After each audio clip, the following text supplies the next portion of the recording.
رات کے 9 بجے کا وقت تھا۔ میں کلینک سے اٹھ کر جانے ہی والا تھا کہ ایک عورت میرے کمرے میں داخل ہوئی۔ اس کی عمر 28 سال تھی۔ دیکھنے میں تو کافی خوش شکل تھی، لیکن کپڑے اس نے معمولی سے پہنے ہوئے تھے۔ ایک ہاتھ پیٹ پر رکھا ہوا تھا اور چہرے پر تھکاوٹ اور درد کے آثار تھے۔ مجھے کہنے لگی، ڈاکٹر صاحب آپ کا تھوڑا سا وقت چاہیے۔ میں نے کہا کہ اب تو میرے جانے کا وقت ہو گیا ہے، اب کل دن کے 10 بجے آ جائیں۔ لیکن اس کا کہنا تھا کہ وہ مشکل میں ہے اور ہر حال میں مجھ سے ملنا چاہتی ہے۔ اس کا اصرار دیکھ کر میں سوچ میں پڑ گیا اور کہا کہ ٹھیک ہے، بیٹھ جاؤ اور بتاؤ کہ کیا مسئلہ ہے۔ وہ پاس پڑی کرسی پر بیٹھ گئی اور مجھے تفصیل سے بتانا شروع ہو گئی۔ اس کی کہانی مختصر کر کے آپ سے شیئر کرتا ہوں۔ اس کا نام سارہ ہے اور غریب گھرانے سے تعلق رکھتی تھی، اس لیے شادی بھی غریب آدمی کے ساتھ ہوئی۔ شادی کے پہلے 8 سال اس کی اولاد نہیں ہوئی تو اس کو شوہر کی طرف سے بہت باتیں سننا پڑی۔ کئی بار طلاق کی دھمکیاں اور شوہر کی دوسری شادی کی خبریں سننے کو ملی، لیکن اس نے ہمت نہیں ہاری اور حالات سے لڑتی رہی۔ جب 8 سال بعد پہلی اولاد کی خوشخبری ملی تو بیٹی پیدا ہوئی، لیکن شوہر کو بالکل بیٹی کی خوشی نہیں ہوئی۔ اس کو بیٹا چاہیے تھا۔ کچھ عرصہ مزید گزرا تو دوسری بیٹی دنیا میں آ گئی۔ اب تو اس کا شوہر باقاعدہ لڑنے لگا کہ تم منحوس ہو، ہر بار بیٹی پیدا کرتی ہو، میں کسی بیٹی کا بوجھ نہیں اٹھا سکتا، نہ ان کی شادیاں کرا سکتا ہوں۔ لیکن وہ سر جھکا کر باتیں سنتی رہتی تھی۔ اب کچھ مہینوں سے اس کے شوہر کو نشہ کرنے کی عادت پڑ گئی تھی۔ اکثر شراب پی کر رات کو گھر آتا اور خوب شور مچاتا، کئی بار چھوٹی بچیوں کو اٹھا کر نیچے پھینک دیتا۔ خیر وقت گزرتا رہا اور اب سارہ تیسری بار ماں بننے والی تھی۔ اس کا شوہر الٹرا ساؤنڈ کروانے اس کو سرکاری ہسپتال لے گیا تاکہ آنے والے بچے کی جنس جان سکے۔ الٹرا ساؤنڈ کی رپورٹ ڈاکٹر نے لا کر دی اور ساتھ دل دہلا دینے والی خبر بتائی کہ اس کے پیٹ میں اور بیٹی پرورش پا رہی ہے۔ سارہ خاموش تھی اور اندر سے ڈری ہوئی تھی۔ اس کا شوہر چپ چاپ اس کو لے کر گھر آیا اور گھر میں چھوڑ کر باہر نکل گیا۔ ساری رات سارہ بے سکون اور ڈری رہی، لیکن اس کا شوہر گھر نہیں آیا۔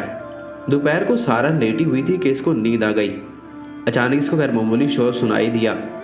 جب وہ اٹھنے لگی تو سارہ کی نظر اپنے شوہر پر پڑی، جو ہاتھ میں لمبی چھری لیے سارہ کی طرف بھاگ آ رہا تھا اور سارہ سے کہنے لگا کہ میں تمہارے پیٹ سے اس بچی کو نکال کر چھوڑوں گا اور اس دنیا میں نہیں آنے دوں گا۔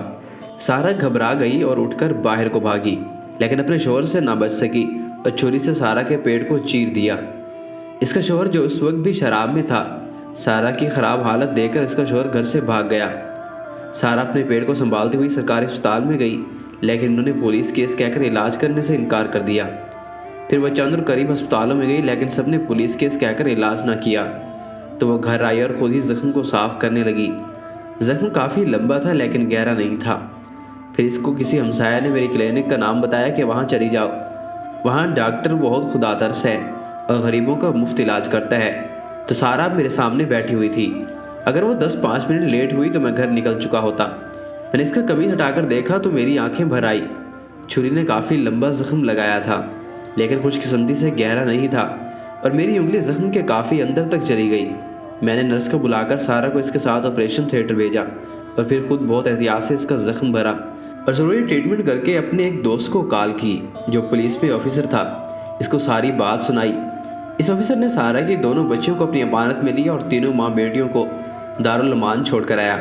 سارہ کا شوہر کب سے فرار ہو چکا تھا۔ میں نے ان کا خرچہ خود اٹھایا اور دارالامان کو فنڈ بھی دیے، جو کہ میں پہلے بھی دیتا تھا۔ کافی مہینوں بعد ایک دن سارہ میرے کلینک پر آئی۔ اس نے چھوٹا سا بچہ اٹھا رکھا تھا۔ مجھے دیکھ کر رونے لگی اور کہنے لگی، سر اللہ نے مجھے بیٹا عطا کیا ہے۔ میں نے نظریں اٹھا کر اوپر والے کو دیکھا جس کے آگے ہر سائنس فیل ہو جاتی ہے۔ بے شک وہ بڑا غفور الرحیم ہے۔ بیٹیوں کو بوجھ نہ سمجھے، بلکہ بیٹیاں تو رحمت ہوتی ہیں۔